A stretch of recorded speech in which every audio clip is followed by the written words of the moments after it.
Good. Hello. Welcome to another one of our wonderful author events. It's so lovely to see so many schools there.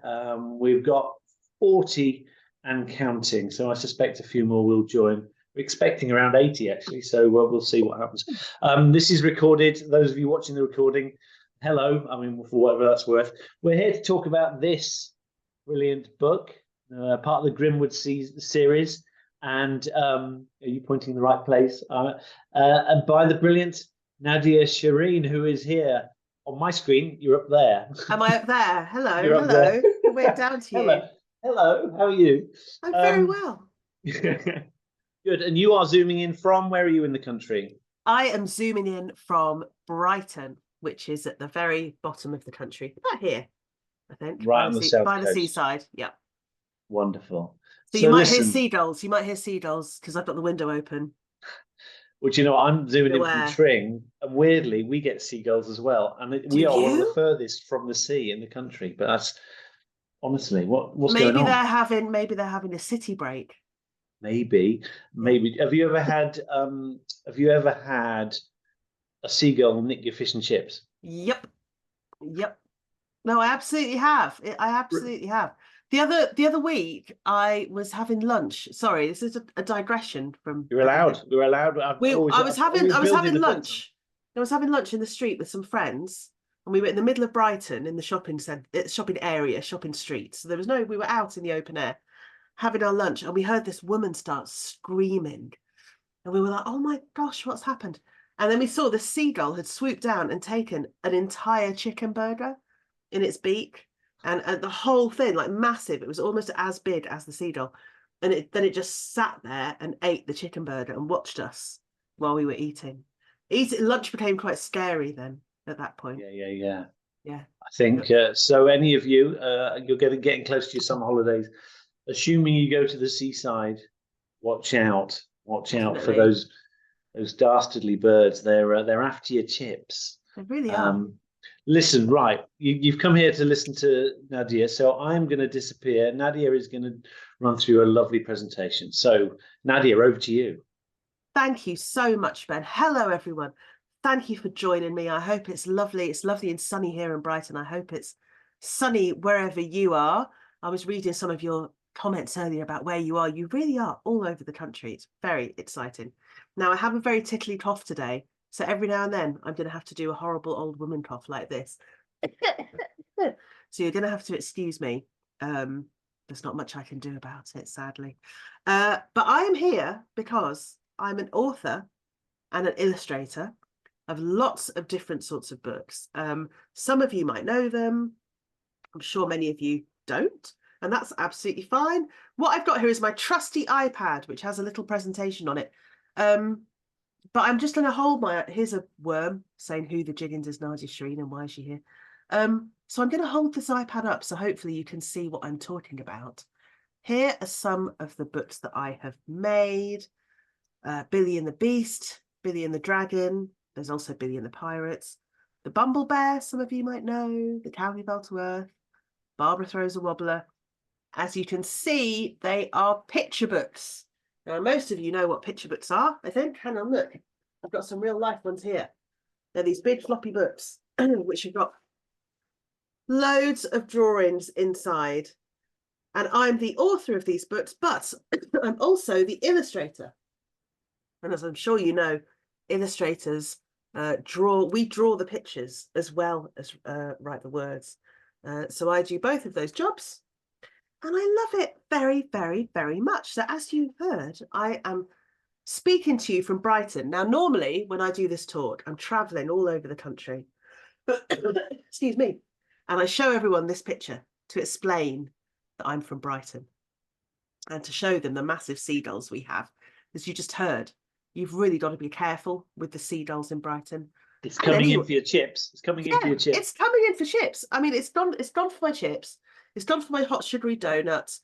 It's gone for my friend came over with her son and he just got a massive 99 flake and he hadn't even had his first lick when a seagull came and took the whole thing. It was pretty devastating. Now, the next slide I show is going to be freaky. Do you know why? because I normally say at this point, and here, oh no, here is the room that I work in. But as you can see today, you are actually in that room exclusively. Normally, no one gets to see this, but you're in my workroom and this is where I work. I've tried to position the camera so you can't see how messy it is down there.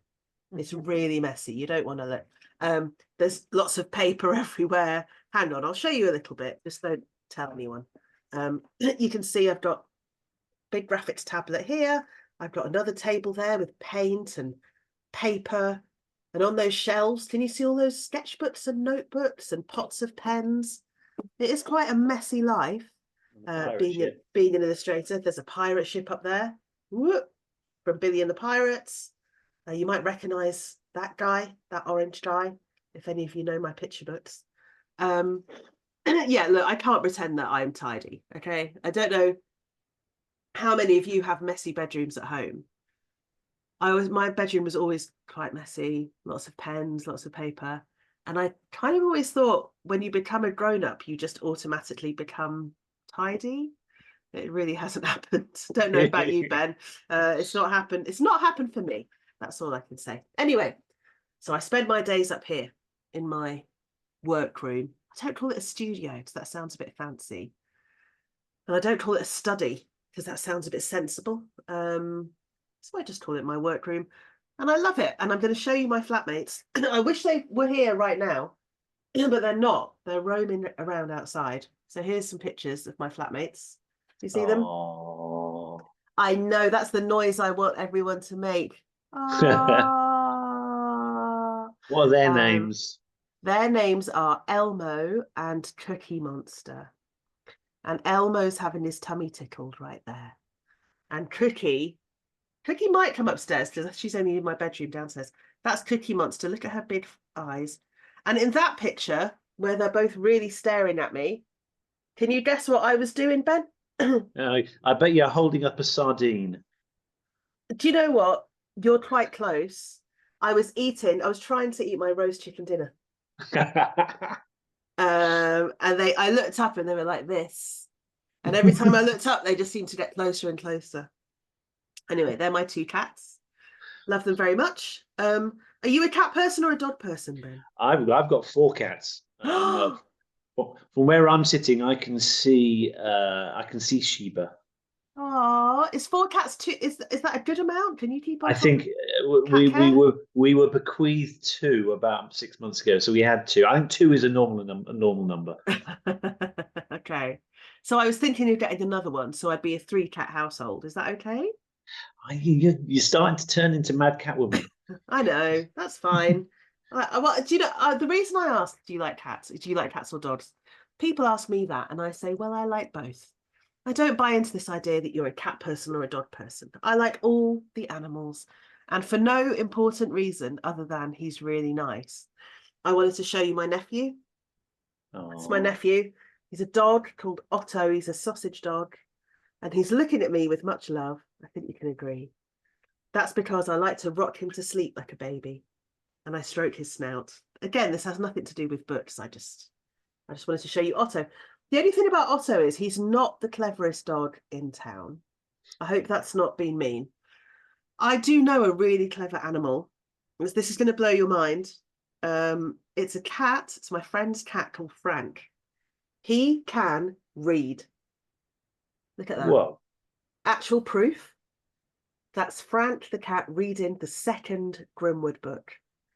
Quite intensely, I think you can agree. Now, some people have said to me, Nadia, are you sure Frank can read? Did you just hide some cat treats inside the book? Of course Frank can read. What do you say? What are you accusing me of? Of course he can read. If any of you out there have got cats who can read, that's great. But just remember, if they can read, they can also go online. They can go on Amazon and they can leave bad reviews, which is what I think. I think Frank did that, to be honest, for my book, which I'm a bit upset with him about. But anyway, I'm babbling on about animals. I guess I should tell you a bit about me and how I got into making books. So, once upon a time, I was a child. I'm going to show you me as a child. Look at that.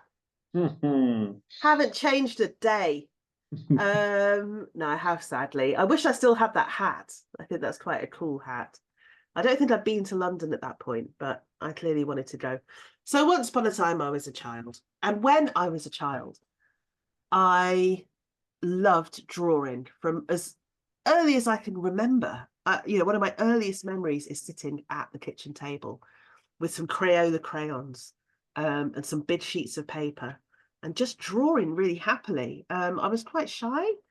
I was quite quiet, but I was very happy because I was just left alone to draw all the time. And my parents thought this was fine. They started to find it a bit annoying when I started to draw all over their stuff, though. So I used to draw all over their newspapers, and sometimes letters would come from the bank or whatever, and I'd just draw all over them. I think they maybe found that slightly annoying. And I don't have many drawings from when I was a kid. Do you, Ben? Do you have drawings from when you were little? I have. Do you know, the only thing I've got is my reports. Honestly, Okay. they don't make great reading. Well, so here's the thing. I would say if you listening out there, if you like drawing and you've got some drawings that you're really proud of, make sure that you keep them like in a shoebox so you look after them, because who knows, in years to come, you might become an illustrator and you might want to show people these early drawings. And like me, you'll have nothing to show. Or the only drawing that I found I'm going to show you is this one. It's a birthday card I did for my dad. As you can see, it's been a bit water damaged over the years. Nice. And that some of you might recognize that character. So that character was Garfield, isn't it? It's exactly it. Well done. It's Garfield. So I'm middle-aged. And when I was a child, Garfield wasn't a movie. I know he's a movie now, isn't he? But Garfield were comic strips, and you could get books full of these comic strips. Me and my brother were just obsessed with these comic strips. So we had all the Garfield books in a big special shelf on our bookshelf. And I used to just copy. I used to open up those pages and copy and learn how to draw those characters. And I know some people, not everyone, but some people think that copying is a bit naughty. But I don't at all. It's kind of how I learned to draw, was by copying pictures of my favorite cartoon characters, or, copying pictures out of books. It was a really good way of learning how to draw cartoons.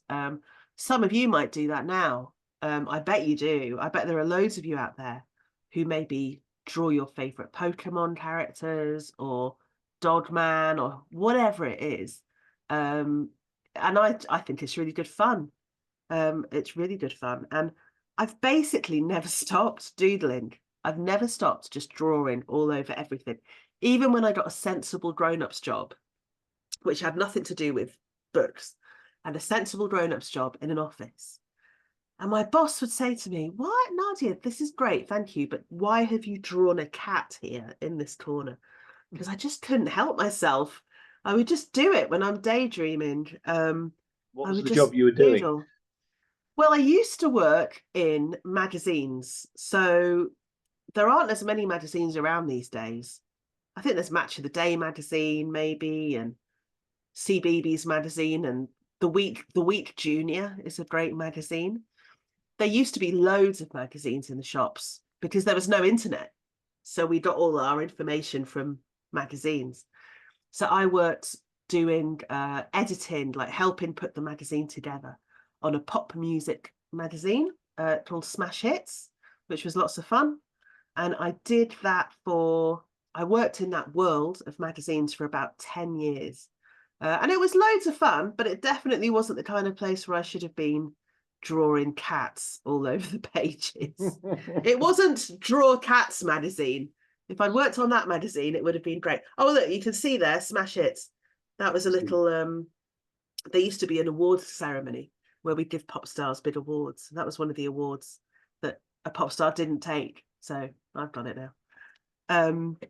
Does it say their name? Who's the pop star? Do you know, actually, I lie. It's not a pop star, it's a film star. It's a film star called Julia Roberts, who, Whoa! yeah, it's don't tell her. That's Julia Roberts's Smash Hits Award that now lives with me.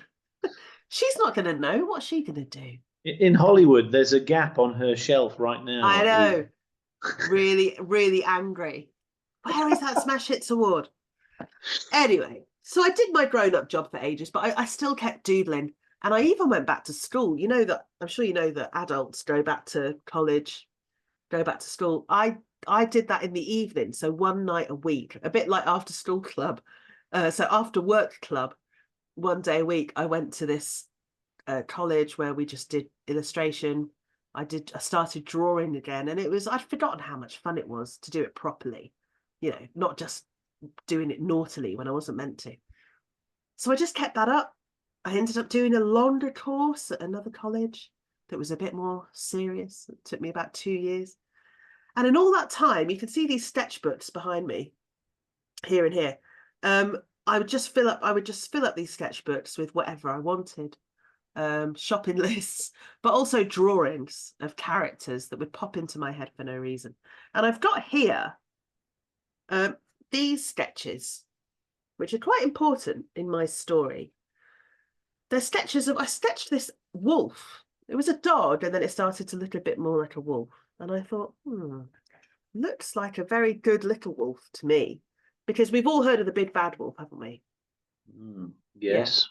Big Bad Wolf has been in, I don't know, Little Red Riding Hood and Three Little Pigs, another Big Bad Wolf story.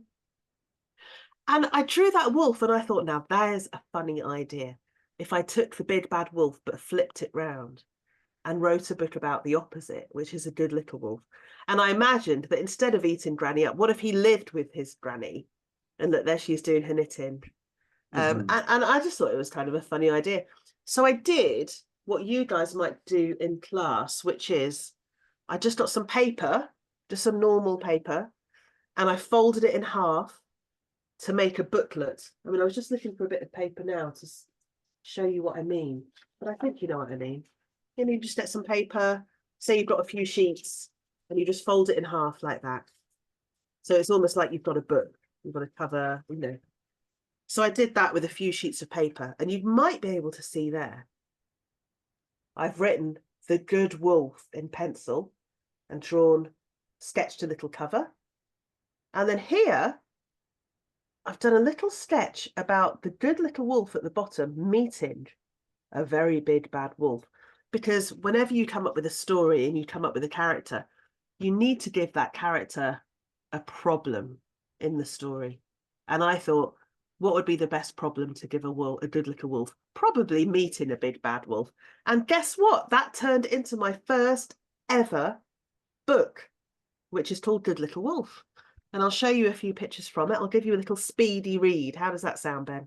Good? That's perfect. Right. Speedy read of Good Little Wolf, everyone. That's Rolf, the good little wolf, who wanders through the forest one day. And he really hopes that he will not bump into, I've kind of given it away already. Who does he not want to bump into? A big bad wolf. But Rolf does bump into a very big bad wolf.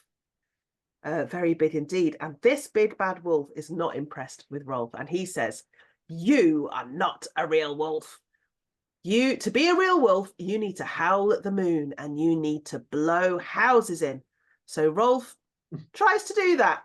He tries to howl at the moon, but as you can see, it doesn't go very well. He kind of goes, and then he tries to blow his friend Little Pig's house in. He huffs and he puffs, but it's no use. And you can see there, Little Pig is so sweet. He's patting him on the back and saying, I'm sorry, Rolf.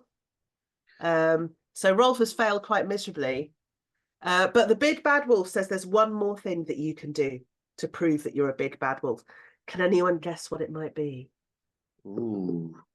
Could it be something terrible? Let's have a look. Of course, he's got Mrs. Boggins, Rolf's granny, under one paw, and in his other paw, very sharp knife and fork, he says, there is one more thing you can do. Do we think he'll eat up Granny? I suspect not. Can we just have a look at Mrs. Boggins there? Look how unbothered she is She's by knitting. the whole situation. She's just knitting. She's like, yep, okay, I'll just carry on knitting. So of course Rolf doesn't eat her up. Instead, he grabs her knitting and ties up the big bad wolf. Hooray! What a happy ending. And they all sit down to some tea and cake. And Rolf says, will you stop eating people up, big bad wolf? Oh, I suppose so, says the big bad wolf. I'll start first thing tomorrow. Now, Ben, can I ask you, what do you think has happened here? The big bad wolf's belly's quite big, worryingly so. Oh, please, no. I mean, some people can't handle it. Some people think Mrs. Boggins and Rolf just went to the shops. But other people might think differently because they're very much not at that table anymore, are they? I'd like to think it pans right to see them also watching telly together. Do you think that's what happened? Okay, in your head, Ben, that's what can happen. It's fair to say that lots of kids I tell that story to laugh a lot and think it's funny and a very naughty ending. Some grown-ups were not as happy with me about that ending. I think they thought it was too naughty. So anyway, I do like a naughty book. It must be said now and then. Back to my sketchbooks. I once sketched this cat, furious looking cat, and the title Barbara Throws a Wobbler came into my head, and I thought there's no way anyone would let me make a book called Barbara Throws a Wobbler. But look what happened. Sure enough, they let me make a book called Barbara Throws a Wobbler. Do you know what I mean by throwing a wobbler, Ben? I do. Has a strop, or what else would you call it? Strop, massive tantrum, maybe. Tantrum, that's right. Yeah. So this is a story about Barbara who throws a wobbler. And it starts off with just her day, just little annoying things, like she can't find the right sock. There's a weird pea on her plate. Do you ever have that? Like a brown pea or a brown bit of sweet corn. Horrible. Then she steps on a crack, which she really wasn't meant to when she's walking to the park. And when she gets to the park, disaster strikes. Like, I think that's one of the worst things that could ever happen to someone. Gets her ice cream. Down it goes on the floor before she's even had a lick. And you can see by her face, the way her face changes, that she's getting sadder and sadder. And Andrea until she throws a great big, oh look, I can do special effects. She throws a great big wobbler, screams her head off, very grumpy about it. I don't know if any of you have ever had a wobbler. I know I have. And it takes over and she can't talk to anyone. She doesn't want any cuddles. She doesn't want any more ice cream. After a while, though, it gets a bit boring being stuck in this massive wobbler. And she says, let me go. And the wobbler says, let me go as well. And then she says, rah. And the wobbler says, rah. And then she says, stinky bum head. And the wobbler says, stinky bum head, which confuses Barbara. She's like, why are you copying me? And that's when the wobbler reveals that the wobbler can't help it because the wobbler is Barbara's wobbler. Barbara made the wobbler herself with her big emotions. And then she realizes that if she made the wobbler, she can also make the wobbler disappear. That's also in her power. So that's what she does. The wobbler disappears. Her friends are all waiting for her. And she has a cuddle and she has some ice cream. And everyone can breathe a sigh of relief. And I'm sure that there are no more wobblers waiting to happen that day. What do you think, Ben? Do you think anyone else in the park might have a wobbler? I'm just looking at all the pictures. Ooh. Few things going wrong for people in the park. There are. And a few wobblers lurking. The one by the sand pit. Oh, he's potentially. Yeah, definitely. Someone's about to fall off that swing. Swing, yes. Someone's taken a football to the face in the corner. There's lots. there are. And the reason I did that is just to show that we all have a wobbler from time to time, and that's absolutely fine. Now, the worm is reminding me why we're really here. What on earth is Grimwood all about then? So let me talk to you about Grimwood. I don't know if you guys know the Grimwood books. Here's a picture of 3 of them. So the yellow one's the first one, the blue one's the second one, the red one, Attack of the Stink Monster, is the third one. And we're here today because guess what came out yesterday? Ta-da! The 4th one, Party Animals. Yay. That came out yesterday. And if you don't know what Grimwood is, let me explain. So I grew up in a lovely place called Shropshire. I know there are some schools here from Shropshire, so thumbs up to you. But the bit of Shropshire I grew up in, there's lots of lovely countryside, but the bit I grew up in was maybe not as lovely. And there were some places that were kind of a bit in between the countryside and the town. So they were not too far from kind of a shopping centre. And, you know, there'd be a small pond in the middle, but there'd be shopping trolleys in the middle of the pond. And the other thing, the other reason I wrote Grimwood is, have any of you heard of The Wind in the Willows and The House at Pooh Corner? Yeah. Yeah, there are loads of brilliant books about the countryside, aren't there? Especially the English countryside. Really beautiful. But me growing up in a slightly strange part of the countryside, I remember thinking, why are all these books about the countryside full of fluffy, nice animals? Sometimes animals are weird. Animals are just weird. And I thought it would be fun to write a book about the weird countryside, basically. And that's what Grimwood is. It's a wood. It's a weird wood in the middle of the countryside. At the beginning of every Grimwood book, you will see a map like this, which is not in any way geographically accurate. But you'll see there's a small pond in the middle with shopping trolleys. There's a place called Bunnyville. There's something there called the Magic Tower, which might remind some people of maybe a satellite tower or an electricity pylon. And at the bottom, there's an abandoned old fox den. I don't know if you can see the abandoned old fox den, about there-ish. Yeah. And Titus's caravan is here. We're going to meet Titus soon. He's the mayor of Grimwood. So this is what Grimwood looks like. Do you get a sense of it, Ben? I do. I've got my book open here as well. You've got your book open so you can see the map. Now, the other thing I wanted to write about in Grimwood was, so then I moved from Shropshire and I lived in London for 20 years. And I bet some of you have seen this at home or when you're in town or maybe in your back garden. Foxes.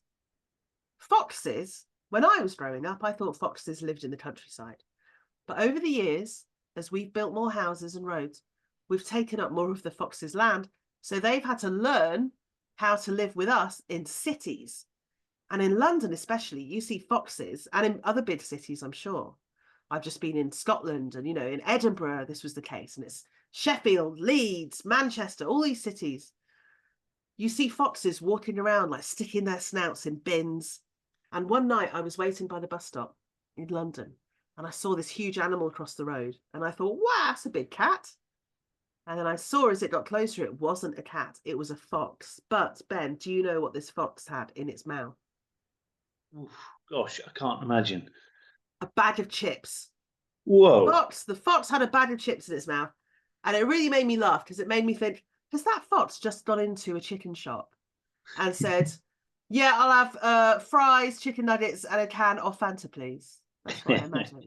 And then I thought, did the fox get its mobile phone out and go, yeah, all right, Dave, yeah, do you want, they haven't got any nuggets today. Yeah, what, chicken dippers? All right, wicked.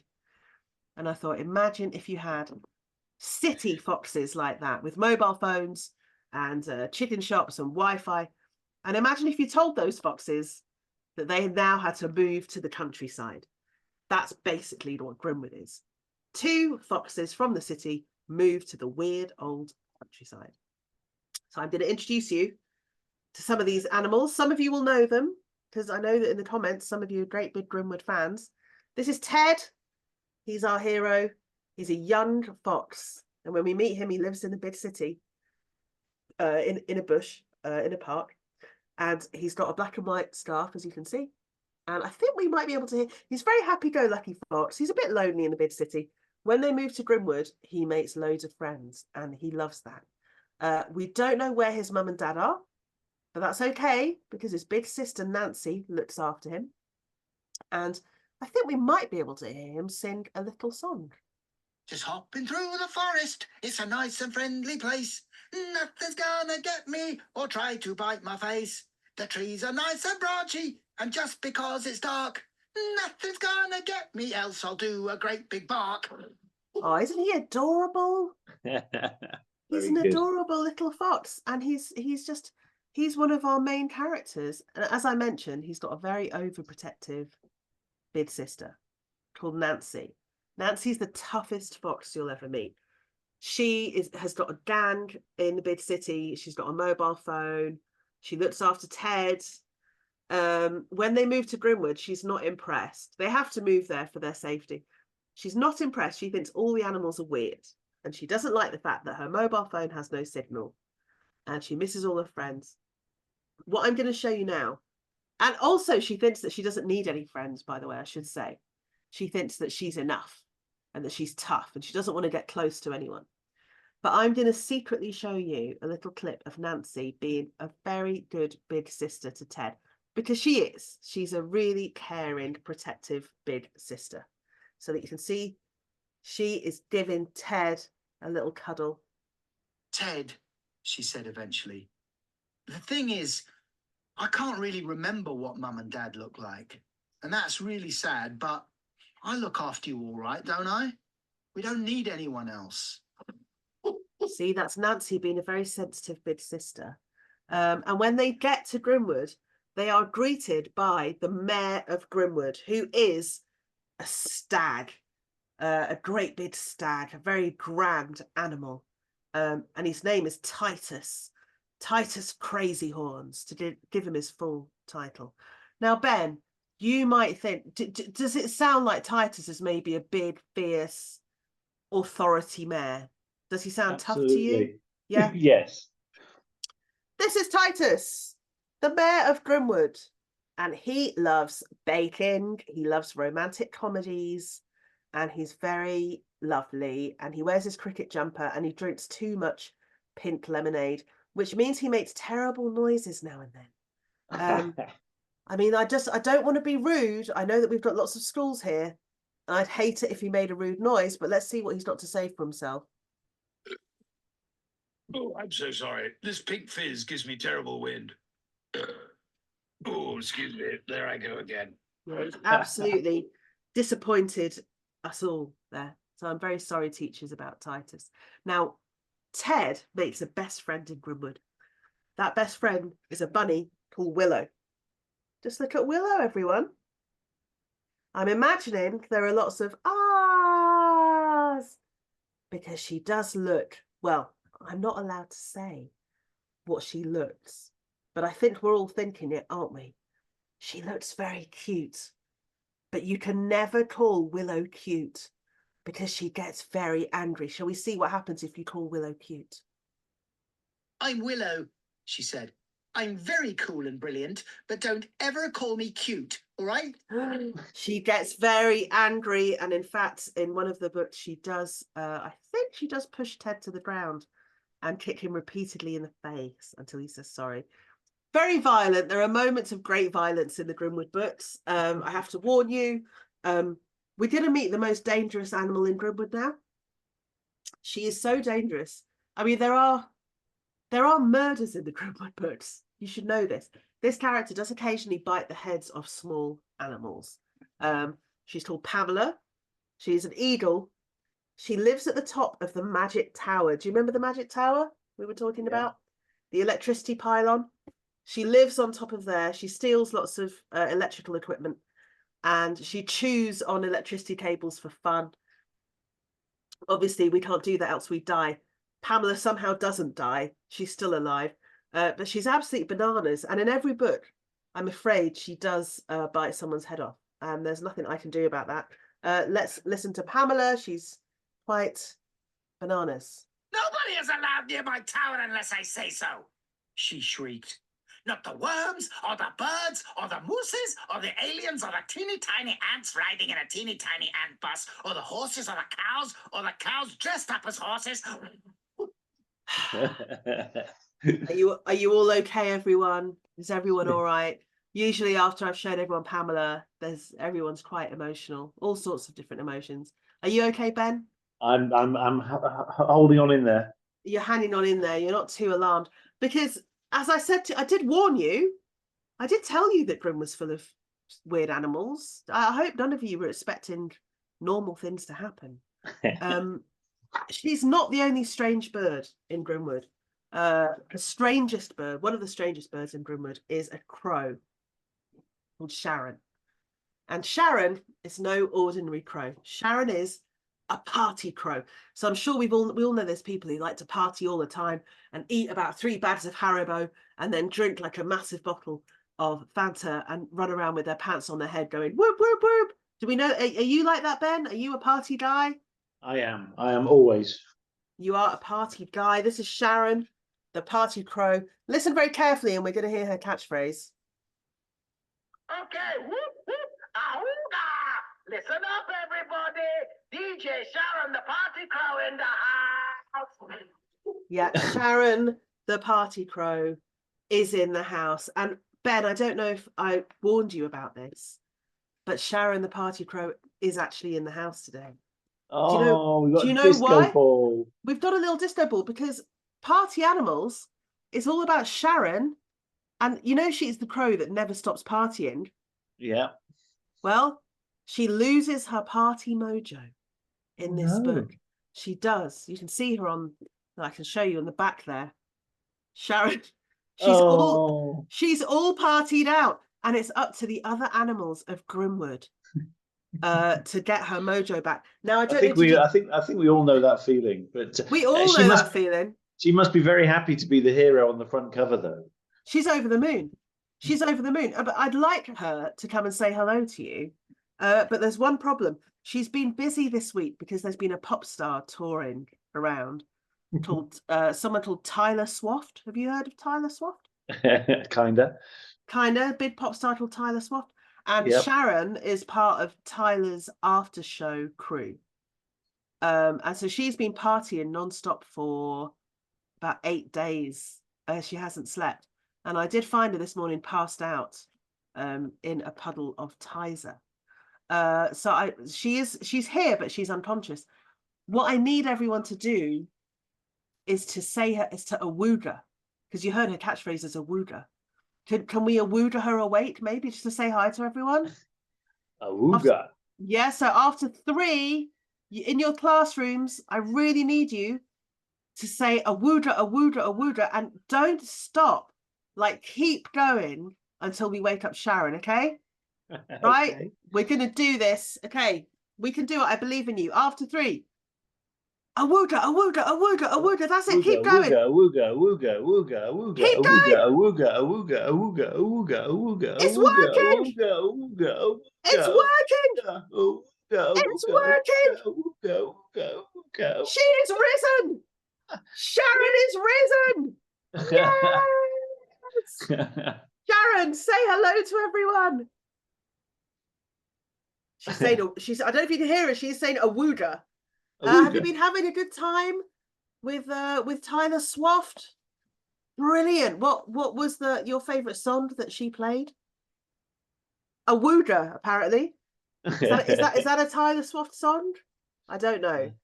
Sharon says you might be able to see the amazing high-tech disco ball mechanism there. Sharon, thank you so much. Will you stay here while we have questions, maybe? Yeah, you know, she wants another lie down, but she may come up again later to say goodbye to everyone. For now, Sharon, thank you, and awooga. Lovely, lovely. We need to draw a picture now, don't we? We need to draw a picture because time is ticking on. So if you've got some pens and paper, I'm going to show you how to draw. There's a character in Grimwood called Eric Dynamite. Excuse my high-tech shuffling. And Eric Dynamite is the narrator of Grimwood, and he is an insect called a woodlouse. So this is how I draw Eric. I start with a long line across the top like this. And then I do 2 little lines like this. Please don't worry if your lines are wobbly. I quite like wobbly lines. I don't like things if they're too neat and tidy. I find it quite boring personally. And then he's got a ribbon here across the top of his hat. Some of you will have spotted that this is Eric Dynamite's hat. Because you know what a woodlouse looks like in real life, don't you, Ben? I do. And those tiny little bugs. And Eric Dynamite was actually a bus driver before he became the narrator of Grimwood. And he's a very good narrator because he can fit in anywhere, like he can fit in people's pockets or behind their ear. Now, everyone, this sounds weird. Close your eyes for a second and imagine a massive baked potato. I know that sounds weird, but trust me. Imagine a massive baked potato. Then open your eyes and draw the potato under the hat like this. Don't worry if it's wobbly. Look, mine's got a nice big wobble there. I quite like it wobbly. Mine's wobbly. All have, yeah, wobbly. The wobblier the better, I think. And then do 2 circles here for eyes. Again, don't worry if these circles are different sizes. They're kind of meant to be. And now draw your dots for eyes. Some people draw the dots right in the middle for their characters, which makes them look like they're staring right out at you. But I don't like to do that. I like all my characters to look very silly. So I draw the dots in the middle, quite close together. That's my top tip for drawing silly characters. Now I'm speeding through a bit because I want to have time for your questions, but you can take your time doing this. Don't feel you have to go as fast as I am. And for his mouth, I'm going to do a great big U shape because he's happy. But he's not just happy, he's mega happy. So do a lid on that U. And if you want, you can colour in his mouth. So he's saying, yippee! I'm doing a very messy colouring in today. I'm sure yours will be a lot tidier. Now, when you've looked at woodlice close up, you've seen their bodies are kind of weird, like they're wearing a suit of armour. They're in sections or segments. So to do that, I do lines across his body, but I do kind of curvy lines, a bit like smiles. And you see, they're not straight lines because it makes him look a bit more 3D, I think. And the most important thing when you're drawing a woodlouse, you've got to get the right number of legs. I've gone wrong on the leg front before. I looked it up on Wikipedia. 14 legs. That's how many legs a woodlouse has. So you've got to do 2 here. 1, 2, and then 3, 4, 5, 6, 7, 8, 9, 10, 11, 12, 13, 14. Trust me, I draw about 100 Eric Dynamites in every Grimwood book, which means I spend a lot of my life counting woodlouse legs. Oh, and don't forget his antennae. And don't forget to sign your drawing. That's very important. And feel free to add whatever you want. You can give him a snack, you can give him shoes or a bow tie. Whatever you like to make your Eric Dynamite your own, because one of my favourite things about drawing is how different, hopefully, all our drawings will look. So there's Eric. How did you do, Ben? I've done very well. I'm going to Are we allowed to see your Eric? show self view. Right. Can you see me? Yes. Congratulations. That's a fantastic Eric. So he's looking at me. He's looking to the side because you did both the dots on the same circle. So that's good actually, because you've shown everyone how to do that. If you want your not just Eric, any character to look in a certain direction, you put both the dots going the same way. Yeah. I always do the draw along. I've probably got. You did very well. Name the author. I recognise that. That's from Sophie Hearn's Happy Hills comic. That was the last one I did, I think. So Happy I've Hills. got loads of them anyway. But we'll do some questions. A few schools submitted questions themselves. Okay. You can also throw questions in on the Q&A, those that haven't. So I'll try and get through them. But let's start with the ones I was emailed. St Giles in Shropshire, Wrekin class. Luca, let's go. The first question I received: how long does it take to write a Grimwood book? What a good question, Luca. It takes me about a month to write the story. Which is it sounds like a long time, but that's not much time actually, because each story's got about 25,000 words in, so that's a lot of sides of A4. So it takes me about a month, and then I give my work in to someone called an editor, who, a bit like how a teacher might do corrections or comments on your work, editors do that on my work, which really helps. So they pick up spellings or suggest that my story might need a bit more detail. Then it takes me another month to draw the pictures. So I'm going to say all in all 3 months, because there are lots of different bits to it. Right. Staying with St Giles, let's go to Clune Class. Clune Class, that's a hard thing to pronounce. Who is your favourite character in Grimwood? I mean, that's different. Hello, everyone at Clun Class. That's a very difficult one for me to answer right now for obvious reasons. Can't say obvious. It's Sharon the Party Crow. Of course. Yes, who's got her own book. Yes, you're on the cover. Yes, it's exciting. Yes. Yeah. Right, Ark Franklin School.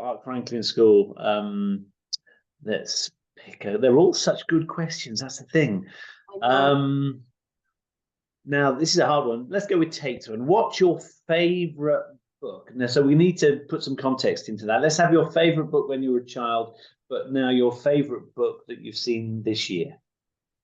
Oh, well, that's very tricky. So my favorite book ever, well, my favorite book as a child is one that you might know called The BFG by Roald Dahl. I love that book. I don't know if any of you know it. It's really good. It's quite scary. Like, it's really scary at the beginning. I won't give you any spoilers. And I love it because it's just such a roller coaster of emotion, and they're really funny. But the author, Roald Dahl, was not afraid of writing quite scary bits as well. So I love the BFG. Nice. And my favourite book that I've seen this year, I've seen loads of great books. Those Happy Hills by Sophie Henn is fantastic. If you like comics like Dogman or Bunny versus Monkey, try Happy Hills. It's really cute.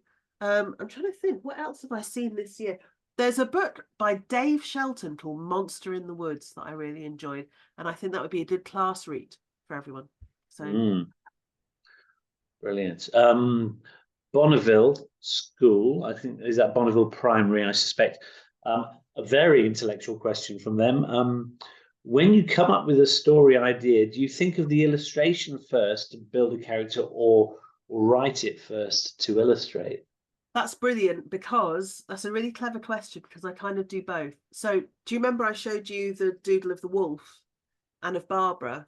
So with my picture books, I think because, you know, pictures are so kind of important to the whole thing, my character's really important. What the illustrations look like is massively important. So for the picture books, I would say I do drawings first and then the words. For Grimwood, I know what all the characters look like already. And as you can see in the Grimwood books, they've got lots of pictures in, but they've also got lots more words in than my picture books. So I write the story first, and then I fill in the pictures a bit later.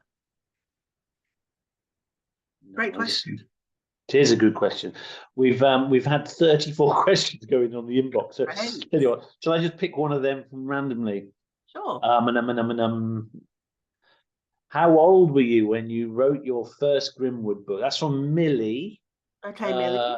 In 3 and 4G, so it doesn't say what school it is, but okay. Well, Millie will know who she is. I am 45 years old at the moment, and I wrote my first Grimwood book about 4 years ago. So what's 41? There we go. I'm not good at maths, so I just had to work out how old I was. And Natalie asks, because obviously Grimwood's come later on in the cycle of writing books. Yes. How long have you been an author, I guess, is the question from Natalie. Well, Good Little Wolf that I read to you, that came out in 2010 or 11. So it's about 13 or 14 years old. I can't remember which year exactly. So it's older than you guys, I think. So that was my first ever book. That said, I did write I don't believe that you have to have a book out in the shops to be an author. I wrote a story in an exercise book when I was about 8 that my teacher found and read to the rest of the class for a whole week. Wow. And that was the first time I felt like an author, honestly, because I'd written a story and it was being shared with people.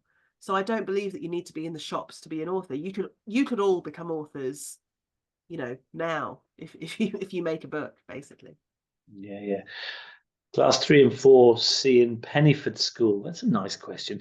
Do you hope that any of your books will be turned into a TV show, film, or play for the theatre? I guess you would, but which book would you choose? Oh my goodness, that's a very good question. I have actually had a book I did called Hey Presto about a cat magician was turned into a theatre show years ago. I would love to see Grimwood. Can you imagine a Grimwood TV show or movie? I think it would be quite funny because there are so many funny characters and silly voices. I think it would be quite fun. So yeah, I'd love to see a Grimwood TV show. Hey Presto, was that done by Long Nose Puppets? Was that, or was that, no, am I thinking something else? No, they're a Brighton-based puppetry company. But let's go with another one. Hello, hello, St. Petrox. How do you come up with the names for your characters? That's Tammy. That's a good question. I do try and put lots of jokes in the names. So I try and think of I like quite sensible and then silly names. So I thought for the mayor, you know, Titus, but then I call him Titus Crazy Horns. And animals having funny names does make me laugh. There's a squirrel in this Grimwood. There's a squirrel called Benny Knuckles, which I just thought sounded like he was an East End boxer from the olden days. I don't know, really. I just roll lots of names around until I get ones that sound really funny, especially for kind of characters who aren't the main characters, but kind of the funny little characters who pop in and out. I also like animals being a professional. So there's a doctor, there's a pigeon who's a doctor in Grimwood. And I like animals who are professors and doctors and that kind of thing, just because it makes me laugh. If you had, this is from also from Pennyford, if you had to be a character in one of your books, but not Sharon, Sorry, Sharon. Sorry. Who would you choose to be? So I would choose to be Pamela the Eagle because she sits up on her own in her tower, very happy. And if anyone makes her grumpy, she just swoops down and bites their head clean off. And I think that would be quite a nice power. Does someone? There's a question in there somewhere. Does anyone get their head chopped off in this? I mean, you're gonna have to read to find out. You're gonna have to read to find out who gets their head bitten off. Gosh, this is a hard one. Loosely Fields, hello you. This is from Benedict in the Quila class. Which Grimwood book did you most enjoy making? Oh, that's really hard. So honestly, it's going to be that one. The latest. No, but I tell you why it is, because I've done 3 before this, and by now I've been doing it for a few books, so I know the world really well, and I know the characters really well. So I had a lot more fun because I kind of knew what they would do in a situation, and I didn't feel. I also have met lots of you who are readers and fans, and now I get letters and drawings, and once people read Grimwood, they really get into it. It's like we're in a secret club together. Yeah, so now that I know that, it's a lot easier for me to write the books because I know who's enjoying them, and yeah. Brilliant. This is a nice question from Greenbank Primary. Have you got ideas for your next book? And then a slightly random question afterwards. How many books do you own? I own too many books. I've got books everywhere. If I took you on a tour around my house, every single room we go into, there'd be piles of books everywhere. It's a problem. I need to get rid of some. I'm going to say I've got definitely in the thousands. Yes, I've got ideas for Grimwood 5, but I can't tell you yet. I've got to write it. So yeah, coming soon. Here's a very specific question from Victor in Scarcroft Primary. Why did you call Tree Bonk Tree Bonk? So have you seen squirrels jumping around between tree trunks? I have. Yeah. So that's what Tree Bonk is in Grimwood. It's a game where the grey squirrels and the red squirrels do battle by playing Tree Bonk, where they leap from branch to branch, and if they collide heads and collapse, they're out of the game. And if they hit a tree trunk and collapse, they're out of the game. I was walking through a park and I just saw these squirrels genuinely playing this game.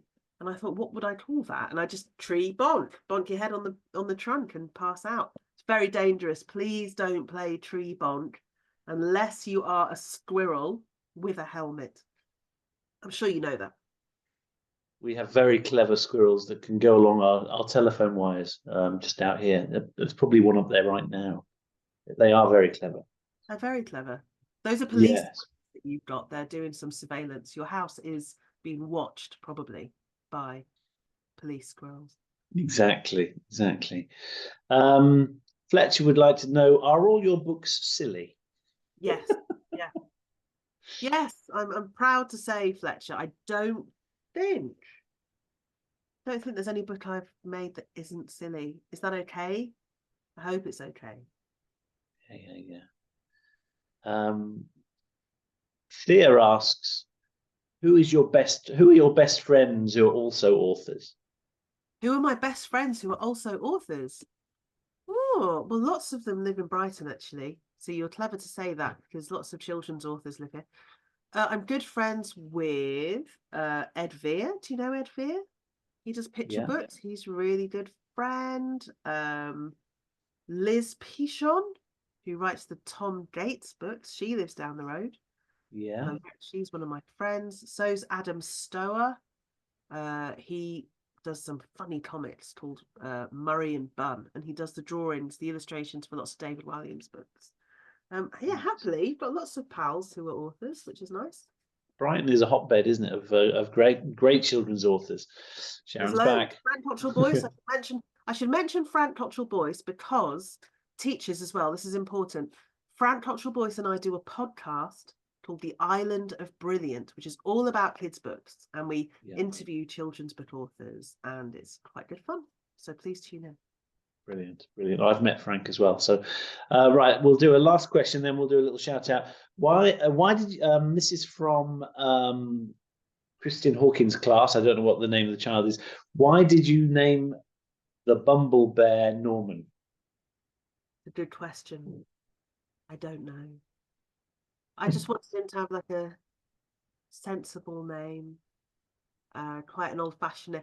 I try and avoid name. I haven't met many Normans at the moment out and about, and I try and find names of characters that aren't too common, and I just haven't met any Normans recently, so I thought, let's do Norman. Why not?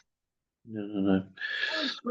Listen, thank you for joining us. So obviously the purpose of this event has been to talk about this. This is one of the signed books that children will receive. So thank you for signing all of these. The link to get the cheap signed book, the discounted signed book, is open till Sunday. I'll send it all again to all the schools who've watched this. Please do support. Obviously, that's how we do this and can do this for free for all the schools. So it's much appreciated. And I know so many of you have already ordered the books already. So thank you so much.